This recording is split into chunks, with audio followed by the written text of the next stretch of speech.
வணக்கம். வாழ்க வளமுடன். ஹச் என்று தும்முனோம்னா 100 ஆயுசு என்ன பக்கத்தில் இருக்கிறவங்க சொல்லுவாங்க. ஆனால் இந்த தும்மலை பற்றி கொஞ்சம் புரிஞ்சுக்கிட்டோம்னா, தும்மல்ங்கிறது ஒரு எச்சரிக்கை. உங்கள் உடலுக்குள் தேவையற்ற அந்நிய பொருள், அதாவது தூசு, தும்பு, கிருமிகள் நுழையப் போகின்றன. இதனால் உடலுக்கு கெடுதல் என்பதை உங்களுக்கு எச்சரிப்பது தான் தும்மல். இன்னொரு வகையில் சளி, ஜலதோஷம், சைனஸ், வைரஸ் தொற்று ஆகியவை வரப்போகிறது என்பதற்கு அறிகுறியும் இந்த தும்மல் தான். இதிலிருந்து உங்கள் உடலை காத்து கொண்டால் நீங்கள் 100 ஆண்டு வாழலாம்ங்கிறதுனால தான் ஆயுஸ் 100ன்னு சொல்கிறாங்க. சிலருக்கு காலையில் எழுந்தவுடன் அடுக்கு தும்மல் 10, 20, 30ன்னு போட்டுகிட்டே இருப்பாங்க.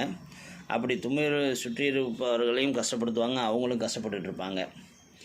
மழையில் நனைவது, தூசியில் வேலை செய்வது, அஜீரண கோளாறு, மலச்சிக்கல் இருந்தால் கூட சிலருக்கு தும்மல் வரும்.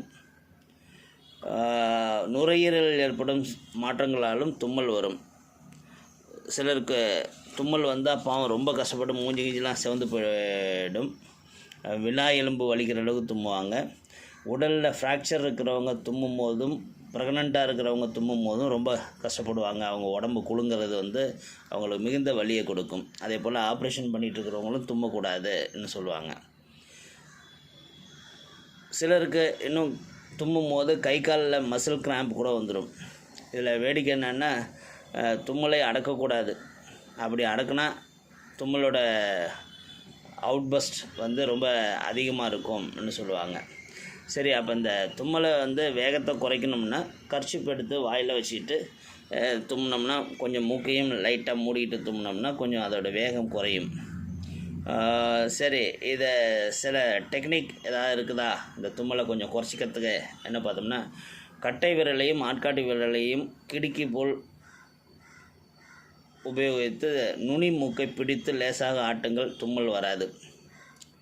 வாயை கர்ச்சிப்பால் மூடிக்கொண்டு மூக்கின் வழியாக காற்றை வேகமாக வெளியேற்ற முயற்சி செய்யுங்கள், தும்மல் வராது. 2 கண்களுக்கு இடையில் உள்ள முன் நெற்றியை மெதுவாக தட்டி கொண்டே இருங்கள், தும்மல் வராது. வாயில் காற்றை ஊதி ஊதி வெளியே தள்ளுங்கள், தும்மல் வராது. கர்ச்சிப் கொண்டு அல்லது டிஷ்யூ பேப்பரால் வாயை மூடியபடி தும்மினால் அதன் அளவு குறையும். எந்த காரணத்தை கொண்டும் உள்ளங்கையை வாயில் வச்சுக்கிட்டு தும்மக்கூடாது. அப்படி தும்மினா வெளியில் வரக்கூடிய கிருமிகள்லாம் உள்ளங்கையில் ஓட்டி மறுபடியும் தொந்தரவு கொடுக்கும். வீட்டில் இருந்தால் வெதுவெதுப்பான நீரில் சிறிது உப்பை போட்டு மூக்கை கழுவுங்கள். வீட்டில் செல்ல பிராணிகள் இருந்தால் தும்மல் வரதுக்கான காரணம் அதுவாக கூட இருக்கலாம். அதனால் பிராணிகளை தூரமாக வையுங்கள். ஆவி பிடிப்பது சிலருக்கு தும்மலை தடுக்கும். வேப்பிலையுடன் மஞ்சள் பொடி கலந்து கொதிக்க வைத்து ஆவி பிடிப்பது நல்லது. தூசு அலர்ஜி உள்ளவர்கள் தூசு அதிகம் உள்ள இடங்களுக்கு செல்வதை தவிர்க்கவும். வீட்டில் தூசு வராமல் பார்த்து கொள்ளுங்கள். ஏசி காற்று நேராக முகத்தில் படும்படி அமர்வதோ தூங்குவதோ கூடாது.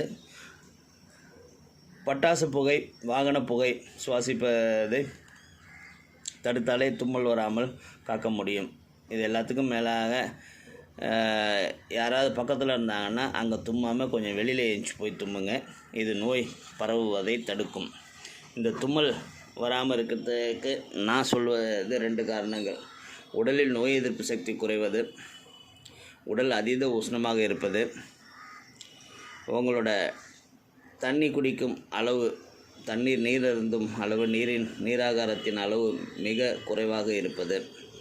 இதனால் இந்த தும்மல் வரும். உடலில் கால்சியம் சத்து குறைவு ஏற்பட்டாலும் தும்மல் வரும்ங்கிறத கூர்ந்து கவனித்து ஆழ்ந்து பார்த்திங்கன்னா உங்களுக்கே புரியும். அதனால் இந்த விஷயங்களெல்லாம் நீங்கள் இம்ப்ரூவ் பண்ணிங்கன்னா, உங்கள் இம்யூனிட்டியை டெவலப் பண்ணிங்கன்னா இந்த அடுக்கு தும்மல்லேருந்து தப்பிச்சுக்கலாம்.